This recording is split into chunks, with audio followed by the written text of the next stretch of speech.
Hello, I'm Makhtar Diop, Managing Director of the International Finance Corporation. Welcome to Creative Development with IFC. Today, I'm very happy to welcome a visionary filmmaker and storyteller, Kiran Rao. For more than 20 years, Kiran has made a strong mark in Indian cinema. Her films are known for powerful stories that connect with many people. She has challenged conventions, given a voice to the unheard, and touched hearts in India and around the world. Now, as Indian films are winning global recognition, her work shows the future of filmmaking, both as art and as business. Kiran, it's a real pleasure to have you on the podcast. So Kiran, it's such a pleasure to have you in our discussion on art, on creative industries. Tell us, this virus of filmmaking, where did it come from? Well, I've been interested in the arts since I was little. I used to love to act in school. I loved literature and poetry and music.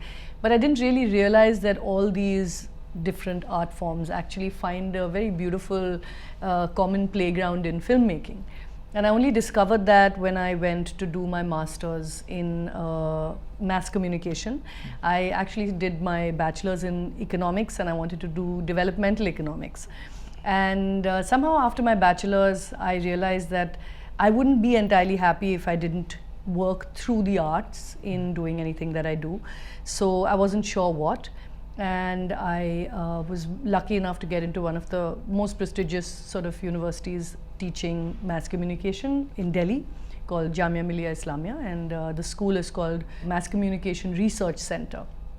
And at that, in the 2 years of my master's, I had the opportunities to learn photography and sound, and of course shooting on film, and also research, and kind of trying to understand where in this world of filmmaking I was most comfortable and happy. And it sort of led me towards direction, though I was very, very interested in cinematography, but I ended up wanting to be a director.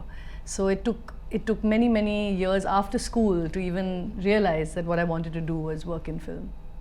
But as a director, you are a serious person, but you have a lot of humor in your movies. You treat very serious topics and find a way to not necessarily make it lighter, but just introduce it in a. So tell us a little bit about your personality, where you have this duality between seriousness and lightness. Well, there's not that much seriousness, honestly. I think I've always, like in class, I used to be the clown, and the teachers would ask me to stand on stage and entertain people because I was very talkative as a child, loved to act, loved to play the fool and mimic people and things like that. And I think I just enjoyed seeing people's response when I would, sort of act the fool. And so I think while film school sort of gave me the more artistic sort of understanding of cinema, I think instinctively I was always drawn to the kind of film that sort of you could enter more lightly and in a more I think in a more inclusive way rather than a very intellectual way, So while my first film is a very traditional first film, it tries to sort of through a very personal lens look at a subject. I was very influenced by some of the artists that I saw in film school, and that comes through in my first film. But my second film, I think I was much more confident to try something lighter and kind of speak about all the things that I'm very passionate about, but through humor and through the idea of satire and trying to take this very complex society of ours and maybe show people a slightly different perspective through humor. It's interesting, when you think to something like Spike Lee, also there's a way of treating a very complex social issues, and I would just watch his last movie, one on lowest, highest, and lowest. Exactly. Yeah, it is just interesting to see some complex and the way he always managed to bring it to things. So I think that lightness also is something which makes it. So in fact, I think humor is a great way to actually address some of the more difficult subjects or challenges that we face as a society. Because I think I've always felt that when people are laughing, they are at their most vulnerable, they're most open, they're most in some way accepting of new ideas. Because when you're laughing, say, at yourself, you're still thinking about it. You can see someone just like you and laugh at him, but you're also thinking about the ideas of the filmmaker while you're enjoying the moment, which is what happens, I hope, in my film, where lots of things are sort of critiqued, but they're critiqued in a funny way, so that while you're laughing, the knife goes in, and you sort of feel it yourself as well. You bring in many dimensions of the real life in India. Train is something so important in the culture. Yes. People are chatting, are preparing their meal at home. They made friends by meeting every day at the same time as a train station. So Yes. you talk about rural world, you talked about women, you talk about train. So how did you connect all this? The original idea was written by a writer called Biplab Goswami, and it was originally written pretty much like this, where these two young brides who are in Vale are going to their husbands' homes by train, and it's set about 20 plus years ago, before the connectivity that we have now with the internet. And because of the very similar veils, the girls get swapped. And actually, the railway station forms a very important part of the story, because one of the girls gets left behind at the station. And I think trains are very emblematic somehow of India and the great sort of heartland and the rural landscapes of the country, I think. We have had now a very, very robust rail service for almost 100 years. And honestly, you meet the most incredible, diverse mix of people, both on the train and on the platforms. So it was really fun for me, because I come from a very middle class family. I've grown up taking trains all my life as a child, while visiting my grandparents, and even for school trips. And it was an opportunity for me to kind of show the beauty of the Indian rural countryside, the people that you meet who have very little but are so full of warmth and generosity. And as one of the characters in the film says, people are never quite what they seem. Don't judge a person by the way they look. They could be quite different when you actually get to know them. And I think that's so true of India. You find a lot of openness and generosity where you least expect it. And I wanted to include that, because it was in the film anyway, but we did change. The writer of this screenplay, Sneha Desai, changed a lot of the characters on the railway station, and I think that became something that is very, very important to me, and I absolutely loved doing that, the railway station set that we had to capture. I mean, railway has been in a lot of movie genre, important in Western. The railway is always present when we are growing up watching Western. You had always a train somewhere, somehow. But you personally, what was the thing that strikes you most? You take you more from your journeys in the train. Like I said, I mean, I traveled at a time when second class trains didn't, you had the people walking up and down the train serving food. You would stop at various stations to buy, the local delicacy on the platform. But often you would go for long distances without the train stopping. And so you would carry food that you hoped would not spoil over 36 hours. So I remember my mother preparing for a train journey, because our journeys from Calcutta to those days Madras and then Bangalore would take 36, and sometimes if the train was delayed, could take 40 hours or 48 hours. And you could never in those days be very certain of the food that you could buy on the station, and my mother was worried that we might be sick. So she would pack the food, and I always remember how she would as it was taken out for us across the course of that journey, it would be the food that would spoil first that would be taken out first, and by the end of the journey we were eating the really dry meals, but it's very emotional for me actually. I had some of my happiest times actually traveling by train. Now actually it's quite different because India is so developed, but back then you see so much of the country as you pass, the land. You'd pass rivers and hills and empty, beautiful fields, little villages dotting the countryside, not much light at night. You could tell, that there would, far away, that there was a village. I mean, I know it sounds romantic, but it could be quite difficult because we would carry our bedrolls, and often because it was so crowded, I would sleep on the ground. It had its share of, challenges, but it built us. Even now, I'm quite happy to, rough it out.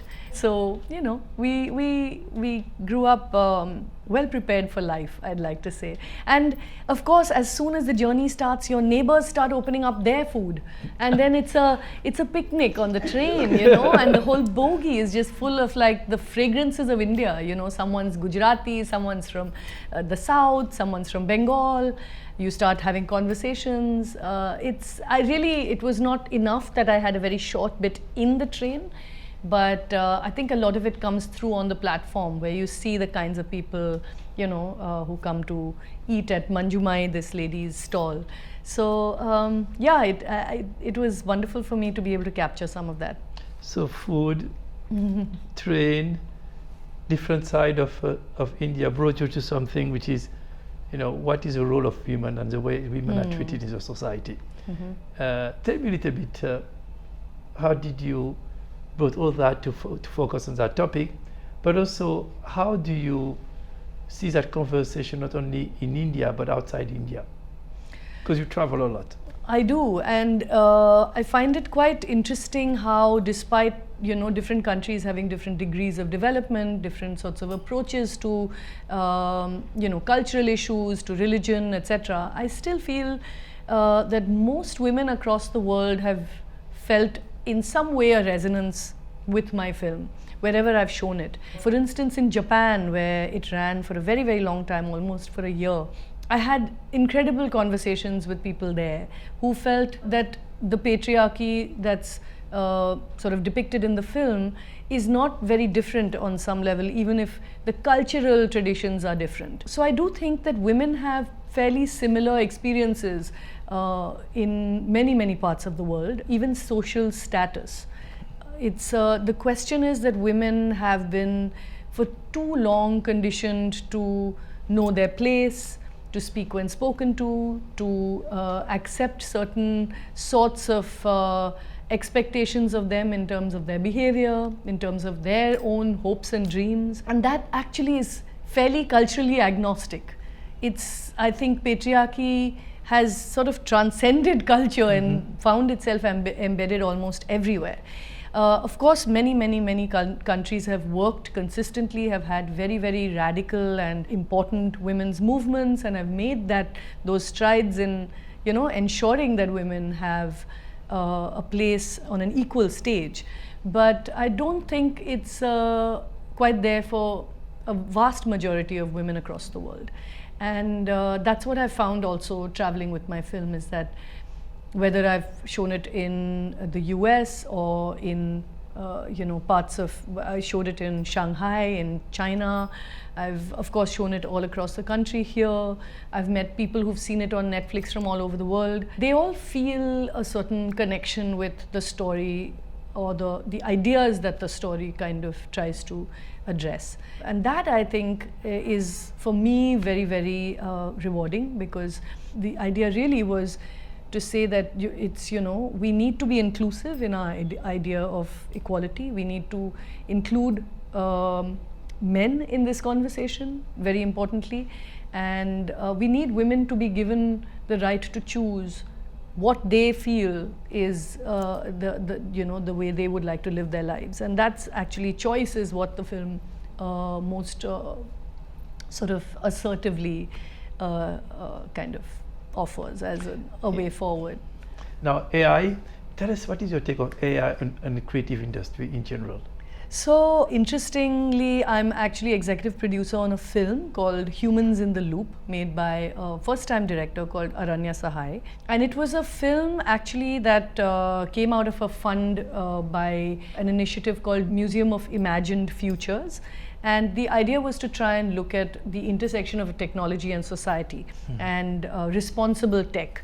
And this film actually dives into what AI industries are doing across the world in terms of the disruption, of course, is as we know it in many forms of sort of work processes, and we in our film industry are seeing how it's affecting every level and layer of work. But this film looks at a woman who's a tribal woman in a state called Jharkhand, in one of our eastern states. So you would never associate AI with technically with tribal areas or tribals, but here is a woman who is working at a data labeling center, which is what actually tech companies have set up in many parts of the world, where labor is cheap as well. So it's really looking also at the labor that goes into creating these systems, but also how in a place like Jharkhand, which has some of the most ancient tribes with very, very complex and deep knowledge systems about the world around them, are now labor in kind of in some way labeling or tagging the world for an artificial intelligence. So the film really draws a parallel between, she's a mother, she's a young mother, this woman in the film, but draws a parallel between parenting any new intelligence and what that new intelligence will grow up to be. So AI is at that stage, in my opinion. We are all sort of taking to it almost without really realizing what kind of impact it's going to have on us and on, sort of the world economy at large. But quite apart from that, to take a step back actually, really the film encourages us to look at how AI is being built, especially in terms of equitability and in terms of representation of the global south. Because a lot of AI companies, as we know, are set up by companies from developed countries. And in that sense, the needs that this technology is fulfilling is that of a company, say, set somewhere in California. And so does that algorithm, that machine learning methodology really include people who are diverse? Yeah. And will it actually carry the same sorts of prejudices and biases that the people creating it have? And that, I think, is a huge ethical argument and a discussion that we should be having worldwide, because it's going to impact, and as we know, all of this just becomes a sort of a ripple effect, and before we know it, these systems exist in everything that we use. And we feel somehow that technology is godlike or more fair because it is a machine, and therefore it does not have the biases of humans. But what if it has exactly the same biases as humans because it's being created with those biases? So I have an interest in understanding what AI is going to do, of course, to us in terms of disrupting how we create in our industry. And I'm really interested to see whether we can work with tech innovators to see that it is more ethical, more fair, more equitable, more representative of the diversity of the world rather than just a Western perspective. No, you're perfectly right. I think that this is something that concerns a lot of people about the fact that large learning models are trained with data which are largely from the West. And it's not only in AI, just even in medicine. Even in the pure medical side, they're looking more and more in having genomics and having gene sequencing to be able to apply those medicine and to make them more efficient for groups which are underrepresented. And the same story is happening in AI, where these models are trained using data which are not as diverse as you mentioned. But do you envisage in your upcoming movies to use some AI? Yes, unfortunately, we can't now deny its incredible efficiency in performing certain tasks for us. I do think it's going to be a while away before it's entire scripts are written by AI, or we start using, AI to say edit our films or anything like that. But I don't think it's that far away either, especially because there's certain not just efficiency, but it's been designed to sort of provoke interesting sort of ideas from creators, and that's what we like about it. It's like it positions it in a certain way for you, which helps you go forward, whereas when you're working alone, it often, you reach a creative dead end. And this sort of can spark a new idea. So I do think, especially in things like, for instance, dubbing an actor entirely in a new language, I mean, things like that are just simply time efficient. I think that's those kind of functions will quite easily be taken up by AI, and already are. Subtitling, dubbing, VFX of course is quickly catching up, but I do think it'll be a while before we can have entirely AI completely from scratch created actors, because the consistency, the depth, the command over time, over the little things, the subtleties that go into performance, let's say, which makes us human, is what I don't know if AI will be able to do so quickly. Let's come to the Bollywood industry. What do you think about the industry? What do you think is a challenge? Is it financing? Is it organization? Tell me. So I think the film industries of India, because we have many of them, have many challenges. I think some of the industries in our country have managed to circumvent them because they are slightly smaller. But the Hindi film industry, which was the sort of more gargantuan, more countrywide industry, has always had multiple issues because of its size, and also because of the fact that it was recognized as an industry not more than 10 or 15 years ago. It was an industry, but it was never given the benefits of an industry. It never looked at as an industry or developed as such.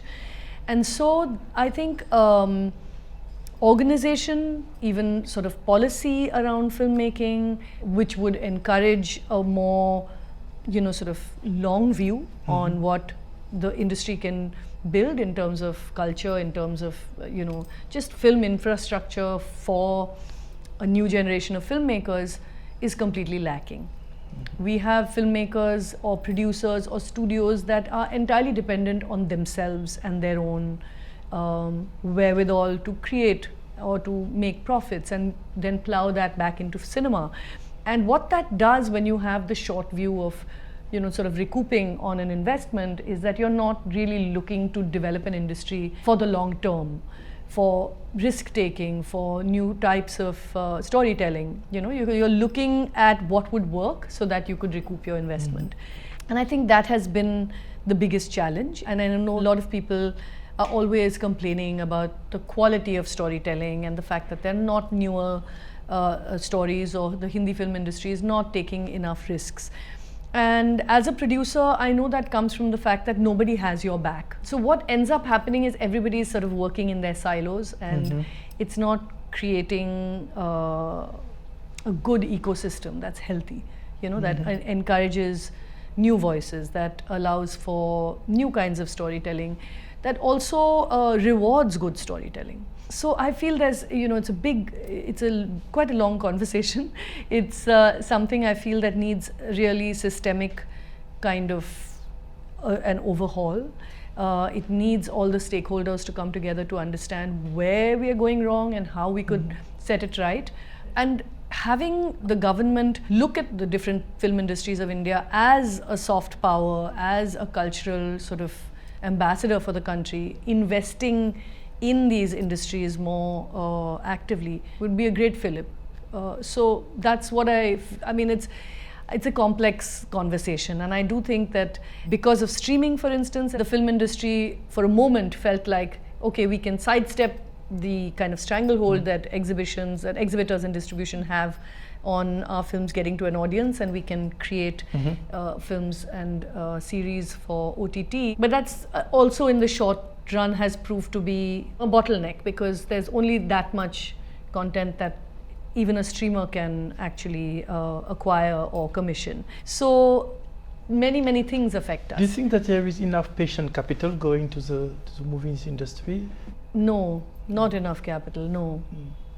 I think it's people are essentially the people who've invested in films either are investing in films because they want to be part of a glamour industry, or they think that there is great upsides if you tick certain boxes. You know, it's a big action film. It has 3 heroes. It has one hero from the north, one from the south, and you feel like you've got a pan-India film. And unfortunately, none of those formulae really work. So the patient capital that you need, that is in there for the long run, that's in there with a vision to sort of, you know, look to where storytelling is going in this new world, where everybody's attention is actually what we're all fighting over. We're fighting over it not just from other industries, film industries in the world. We are actually competing with social media, with gaming, with restaurants, with live music, with comedy shows. You know, people have many things to do with their time, and we are just one of them. Unlike maybe 5 or 10 years ago, when, you know, going to a movie was a habit. People enjoyed watching films together as a group. It's a time of reckoning, and honestly, you know, we're all sort of finding our way, and it would be great if we could find our way together with a view to, you know, how to make the industry overall more healthy. So let me go back. We'll not end up without going back to the first topic, which is gender. Is there a gender issue in the cinema industry in India? There's been significant change, I'd like to say. It, like all industries in our country, women are underrepresented, absolutely. There's no doubt in my mind.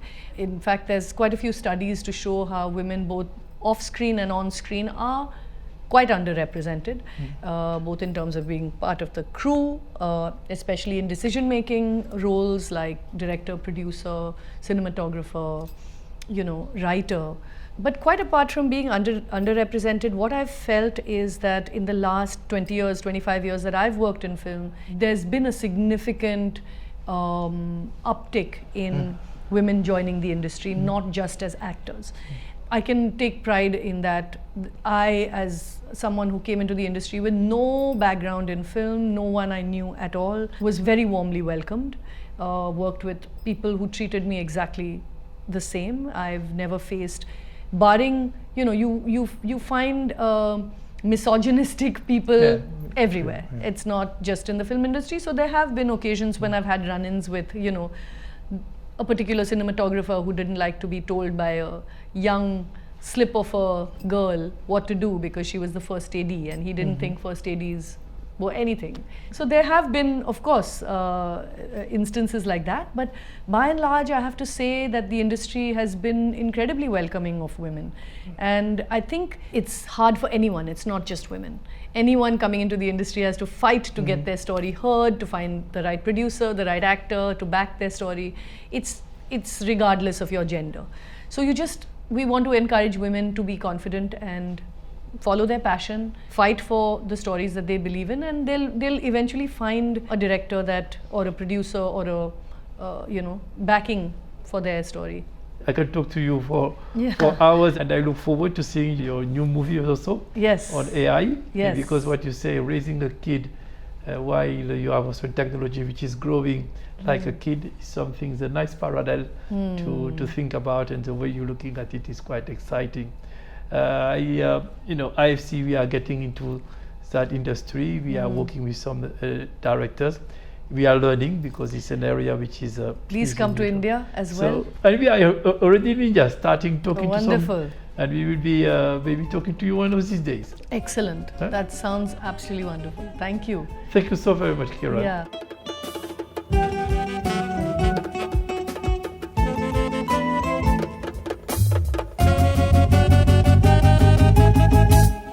This is a podcast of the International Finance Corporation.